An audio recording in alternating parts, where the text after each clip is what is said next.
त्या दिवशी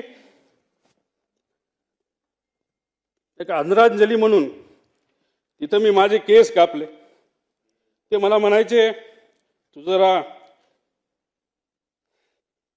शारीरिक वजन वाढले, तू जरा शारीरिक वजन कमी कर, पण राजकीय वजन वाढव.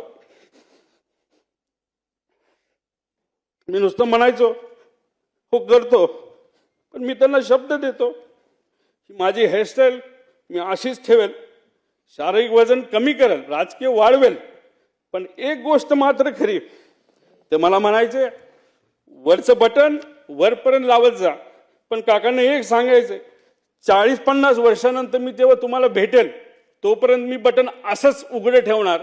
त्यावेळेस मात्र तुम्हाला भेटल्यानंतर हे बटन मी त्या ठिकाणी लावेल, कारण शेवटी हे बटन असं ठेवल्यानंतर तुमची आठवण त्या ठिकाणी मला नक्कीच त्या ठिकाणी येईल.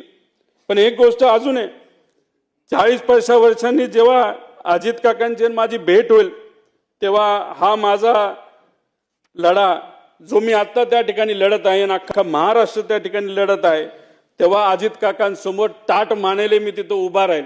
आणि नक्कीच माझे काका माझ्या पाठीवर हात ठेवून म्हणतील लढलास बरं का. आणि या गोष्टी ऐकण्यासाठीच हा जो छोटासा लढा पण महत्वाचा लढा त्या ठिकाणी मी व सर्वांनी तिथं हातात घेतलाय, तो पूर्ण केल्याशिवाय राहणार नाही. आणि दादांच्या अपघातात जो कोणी जबाबदार असेल, जो कोणी दोषी असेल, त्याला तुरुंगात टाकल्याशिवाय आणि शिक्षा दिल्याशिवाय आम्ही तर त्या ठिकाणी शांत बसणार नाही. तो किती मोठा असला आणि कुणी काय असलं तरी आम्ही घाबरणार नाही. त्याच्याच बरोबर मला काकींना या ठिकाणी सांगायचं, काकी तुमच्या राजकीय पुढच्या प्रवासामध्ये या छोट्या कार्यकर्त्यांचं तुमच्या या पुतण्याचं जिथं कुठं तुम्हाला मदत लागेल ती मदत करण्यासाठी मी सदैव त्या ठिकाणी तयार असेल. एवढंच या ठिकाणी सांगतो, जेवढं बोलेल तेवढं कमी आहे. पण आमच्या या काकांच्या विचारावर, काकांच्या स्टाईलनी मी नक्कीच येणाऱ्या काळामध्ये लोकांच्या हितासाठी, महाराष्ट्राच्या हितासाठी त्या ठिकाणी काम करत राहील. धन्यवाद. रामकृष्ण.